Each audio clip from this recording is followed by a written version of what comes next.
तुम्हारे वॉलेट में क्या है? कैश, कार्ड्स या क्रिप्टो?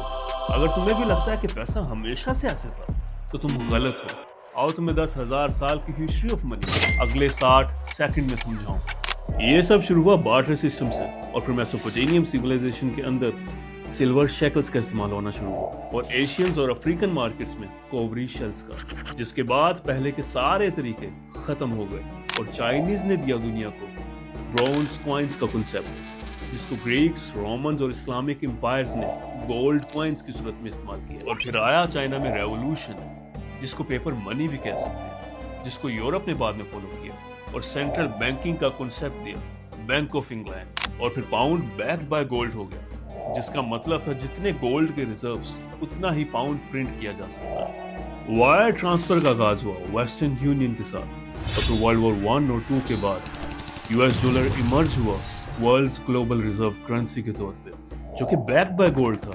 और फिर ब्रिटेन वुड्स सिस्टम भी कोलैप्स कर गया, जिसके बाद यूएस डॉलर को इंटरनेशनल ट्रेड में ताकत दी ऑयल पैक्ट ने, जो कि अमेरिका ने सऊदीया के साथ किया था। और फिर दुनिया ने देखा एक नया रेवोल्यूशन, इंटरनेट। डिजिटल पेमेंट्स का आगाज हुआ 2008 के फाइनेंशियल क्राइसिस के बाद, जिसको रियल एस्टेट या बैंकिंग क्राइसिस भी कहते हैं। बिटकॉइन का कॉन्सेप्ट सामने आया, जो कि डिजिटल और डिसेंट्रलाइज था, जिसके बाद सब कुछ बदल गया। From sheeps to shells, gold to crypto, पैसा कॉन्स्टेंटली इवॉल्व कर रहा है। आगे क्या होगा, आपको क्या लगता है? कमेंट करो।